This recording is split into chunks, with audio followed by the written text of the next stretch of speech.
are glad to have you with us here tonight on ARC Salt Lake. I'm Brian Schnee. It is Monday. Happy December. It is now December 1st. Tonight, we're going in depth on wrong way crashes after 2 teens were killed in a DUI crash over the holiday weekend. So throughout the state, there are dozens of early detection systems designed to catch wrong way drivers before a tragedy happens. However, UDOT confirms the system at the 600 South off-ramp in Salt Lake City, the same spot where the suspected DUI driver got on I-15, did not alert their traffic operations center. Ariel Harrison questioned UDOT about what went wrong over the weekend and what comes next.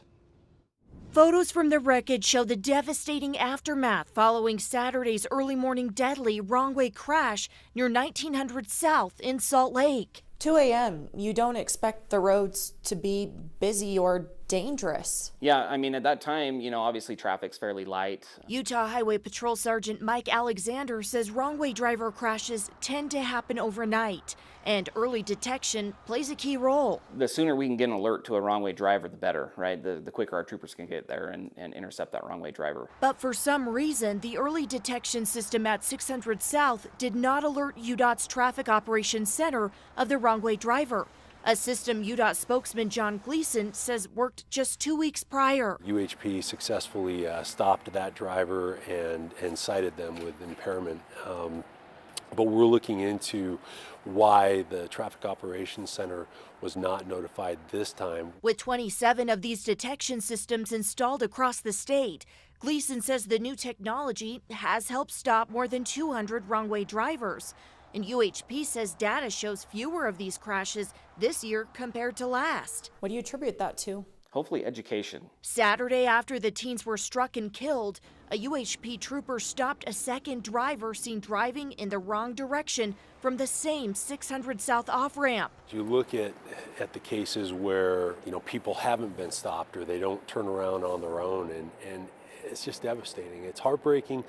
It's also incredibly frustrating because you see people that are making bad choices behind the wheel and innocent people that are paying with their lives. This happened Saturday. What resources will the state now use to look at this, given 2 young people died? Yeah, we want to look and make sure that we understand that the technology is working the way that we want it to work. Ariel Harrison reporting for us tonight. She also mentioned at the end of her report earlier tonight that even if the detection was there, if a UHP trooper was in the right place at the right time to intercept that vehicle, it would have had to be nearly perfect, given how close the impact was with the vehicle at 1900 South. So time would have been on the really been on the forefront and would have been crucial either way if there was the detection there. So meanwhile, students at Springville High School, they're mourning the loss of Annika Wilson, one of the teens that was killed in that DUI crash. Christian Sita shows us how Annika's classmates honored her in a very personal way. From the moment students arrived at Springville High School, the loss of 18-year-old Annika Wilson was felt deeply. Green ribbons wrapped around trees across campus serve as a quiet tribute, while staff quickly mobilized to support students during this difficult time. Anytime we have a situation like this, it's very difficult for students and faculty. There's a lot of grief, there's a lot of anxiety, there's a lot of depression. So we have a team made up of school counselors and social workers that we send into the schools. Students also organized their own tribute, encouraging classmates to dress up in Western attire, something Annika loved, to celebrate her memory. In showing up at the building today, I got here first thing this morning.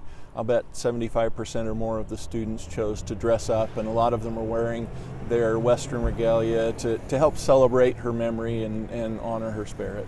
Seth Sorensen with Nebo School District says the support from both students and the community has been remarkable. They can rally around each other, and they give that extra level of support and encouragement that people need to just make it through these difficult circumstances. Even in their grief, students are showing resilience and taking care of one another. What we notice in times like this is the students really do band together, and they really have each other's back, and they try to go that extra mile just to make sure that everyone has what they need. Taking a live look tonight, I-15 700 South or so. I-15 was closed Saturday morning as police investigated the deadly wrong-way crash. You can see the off-ramp there we've been describing. where UHP troopers saw a vehicle driving east on 600 South. That's the road where you're seeing people exit right now. It made a U-turn, started driving west towards I-15. Police stopped the vehicle. The driver reported in this situation, Jeremy Navanik, smelled of alcohol, had bloodshot eyes, slurred speech.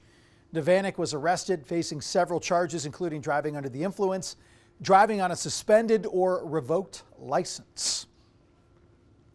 So according to the Utah Department of Public Safety, there were 24 wrong-way driving crashes in 2024.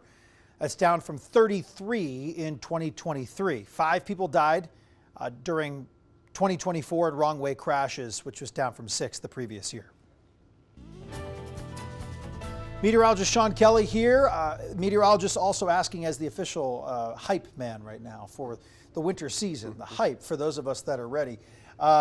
You know, it's basically winter-like temperatures. We just maybe need that constant flow here of some action, some storms cycling through. I mean, we've started to open up the gate here for those storms to move in, and right on cue for the start of the month of December, we're tracking already our next storm. For right now, we're at 34 degrees. It is cold out there. Not quite as cold as what we dealt with last night with those temperatures down into the middle 20s, but it is certainly chilly enough. You'll see as we head through the overnight. We'll get to freezing, and we're going to be tracking even the potential for a few snow flurries, but the majority of us should stay mainly dry. But again, maybe that 4 or 5 o'clock hour, we could see some of those flurries, and then eventually some showers move in. And for much of the day, we've got a mix of rain and snow up and down across the northern and even central part of the state. Some lingering snow showers into Wednesday, and then another potentially more substantial storm will move in as we head into the end of the week and into the upcoming weekend. So coming up, what we're tracking that storm already actually getting closer to the state. As a look at that radar here showing just north and west of that corner of Utah. We're tracking it. It'll linger into Wednesday. The cold weather that will continue to be locked in, and that stronger storm for the weekend that's coming up in the next few minutes. All right, Sean, seeing a few with another round of rain and snow in the forecast. We wanted to find out how UDOT and Utah Highway Patrol are preparing for the winter season. According to preliminary reports from Utah Highway Patrol, 94 crashes on Utah's roads on Sunday alone. Now troopers are calling on all Utahns to unpack their winter driving skills, slow down, give yourself plenty of time to get where you need to be safely. Sunday's storm was really the first statewide system that we've had that really impacted travel. It was mainly in the mountain areas, northern Utah, canyons here. We had 5 different semis that were involved in crashes in Weaver Canyon, Provo Canyon, and here on I-215, the flyover ramp to the airport, that caused significant delays. And we've got more storms in the forecast now that our crews are going to be doing everything they can to keep the roads safe and keep them clear. We'll be pre-treating the roads where it makes sense when that if the storm's coming in as snow. We'll be putting down the brine solution, and then the crews will be out there just plowing. These first few storms, a lot of times they'll affect the mountain areas, those canyon areas, Big and Little Cottonwoods, Sardine, Logan Canyon, Parleys, and so if they come in as strictly snowfall there, it makes a lot of sense to put down that brine solution, that pre-treatment that makes it harder for the snow to stick to the road surface. And that's what our crews will be out here in the next couple hours doing that pre-treatment. Our crews are ready to go. We have about 550 plows all across the state, and just depending on how much snow we get will determine how many of those plows need to be out on the road. But this is what they gear up for every year, and they're ready to go. This is the beginning of the season, and so I think there's a lot of excitement around it. Anytime we know there's a storm coming, we always prepare with extra troopers, make sure more are on call if needed. We'll call out more troopers if we need to, but generally, the best thing that the public can do is make sure that they're slowing down, allow themselves plenty of time to get where they're going, and just practice safe driving techniques. Just controlled, lane changes, give yourself plenty of room between yourself and other vehicles, and slowing down. Even if there's not a storm coming, we know that any kind of snow or ice that was on the road previously can melt during the day, and then it's going to cascade across the road and will freeze during the colder nighttime hours. And so it's just always important, whether there's a storm active or not, to just slow down and allow yourself time to respond. You play that conversation over and over and over and over again, maybe it'll sink in. So our brief winter weather has helped the ski resorts get ready to open for the season. Bryan Head and Solitude officially opened. Tomorrow, Brighton is set to kick off the season with a couple runs via the Majestic and Explorer lifts. Several more resorts set to open this Friday. Alta, Park City, Snowbird, Sundance, Snow Basin also projecting to open this weekend. An exact date to be announced on Wednesday. A couple weeks ago, I spoke with the general manager of Snow Basin about the new developments at the resorts. Also, what people can expect this year. You can find our conversation posted online on the KUTV YouTube page. Whether it's a Tuesday.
Well, the search is still on for this man, 29-year-old August Beckwith. His mom says she's discouraged by the lack of progress in the case, as would really any mother looking for their loved one. August 1st went missing November 17th on the University of Utah campus. He is autistic, nonverbal, could be in active psychosis. Liv Kelleher shows us how the search is going. Well, volunteers have been out here in Sugar House and downtown Salt Lake all day, passing out flyers, knocking on doors, and following up on new tips. In the meantime, August's mother says she's growing more desperate and frustrated by the fact that no silver or missing and endangered persons alert were ever sent out. It's been very frustrating. I know that it's simply because logistically they don't have the staff. For 2 weeks, Lori Beckwith has been searching for her son, August. I am so shocked that this is not more known. Beckwith says that's because no state alert, including an endangered missing advisory, was ever issued.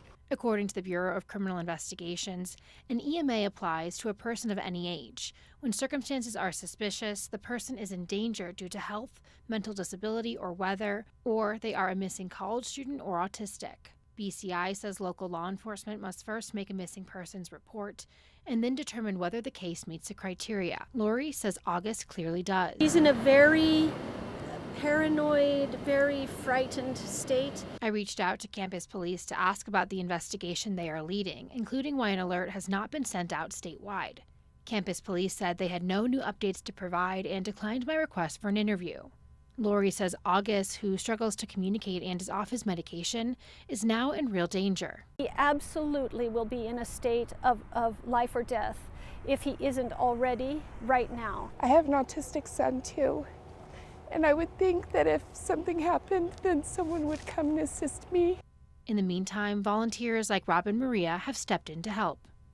Volunteers tell me that they plan to continue to show up until August is found, but that they need more support and more volunteers. If you've seen August, call 911. We've also included additional resources alongside this story on our website, KUTV.com. Reporting from Sugar House, Liv Kelleher, KUTV 2 News. Friends, family, and law enforcement also searching for Joseph Paychak in San Juan County. The sheriff's office says he was last heard from November 18th. Was supposed to go to 2 different Thanksgiving events in Bluff, but never showed up. Paychak is 75 years old with white facial hair, white balding hair, 5'7", weighs 150 pounds. We spoke with his son, Rainey, who says this is completely out of character for his father. He missed a meeting with one of his best friends. He was supposed to meet for breakfast at his house, and his friend got there. The door was unlocked. His keys were there. His car was there. His phone was there, his wallet was there. Rainey says even his dad's boots were still in the home. He tells us his father, Joseph, no history of dementia. In fact, he was in the best shape he's seen him at, 75 years old. If you see Joseph Paychak, call the San Juan County Sheriff's Office, 435-857-2237. Every Wednesday, dedicated to helping Utahns find their missing loved ones or share some new information on cold cases to help generate tips. We first told you about the search for August Beckwith last week on ARC Salt Lake, along with Colton Jett, still missing out of Ogden. If you have a case you'd like us to share, reach out to me directly on social media. Let's get to your forecast here with meteorologist Sean Kelly, forecasting the opening dates, which is what I like about your role here. You get to also act as the hype man here once again. Let us know who's opening and when. Yeah, I mean, it's time, right? We're heading in a more favorable weather pattern. It's December. It's getting cold enough to make snow, and we're starting to see more storms, and things are looking bright here in the near future. So dust off the skis because the golf weather, well, that's well behind us now. So yeah, we are tracking a weak storm as we make our way into the day tomorrow. Could see some snow flurries as early as the overnight tonight. But the main part of the storm actually doesn't move in until about 24 hours actually from now. And then we've got some chilly temperatures that will continue to be pretty much of a forefront of the forecast with another more potentially stronger storm moving in, but milder storm for the weekend. We started off very cold, the coldest morning of the season so far at 25. 40 was our high temperature today, so it was unseasonably chilly. We've got some cold nights ahead of us. We're into the 20s here, 25 by Thursday morning, so it's still going to be nice and cold. We're already down, getting close to that freezing mark here in Salt Lake City. We're at 21 in Park City, 32 in Delta, 32 freezing cold in the Cedar City and Price area.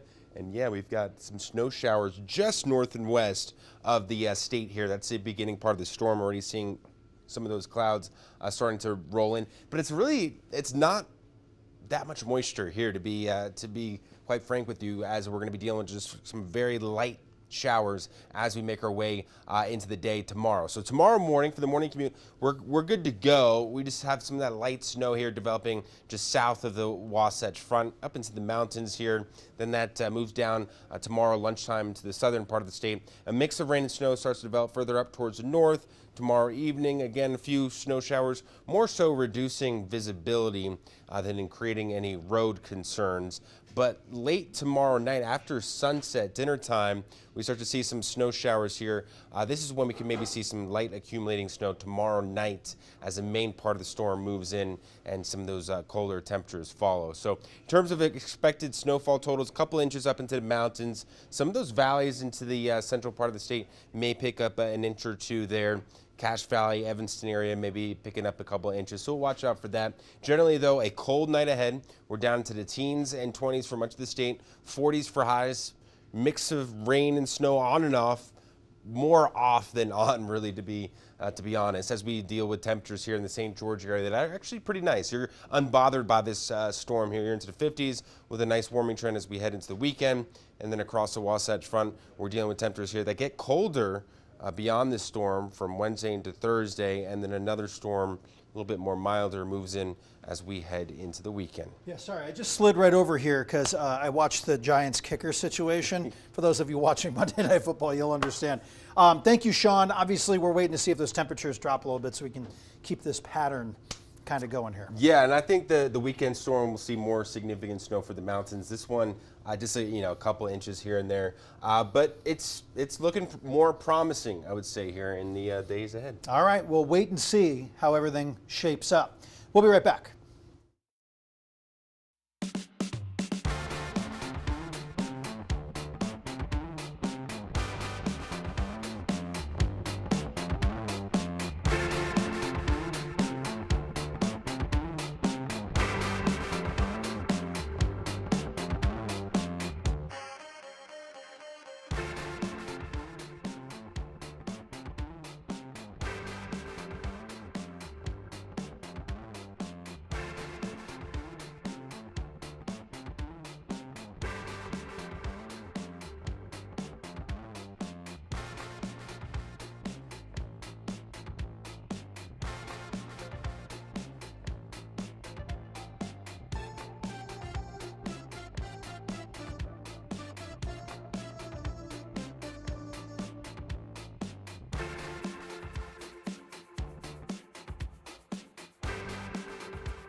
I don't know the last time I saw this movie, but do you know that National Lampoon's Christmas Vacation was released on this date in 1989 to commemorate the film's 36? It's been a while. Yeah. That's what I'm saying. I don't know the last time I've seen it, but the National Bobblehead Hall of Fame and Museum released 3 national bobbleheads that kind of commemorate this situation. This is pretty cool. Yeah, one is a replica of the Griswold family's Classic. station wagon, complete with a Christmas tree tied to the roof, the squirrel that came in the house with the tree, and the infamous RV Cousin Eddie Parks at the Griswold. Yeah, I saw a lot of you with the Christmas tree tied to the roof this weekend here. Don't do that one. Come on.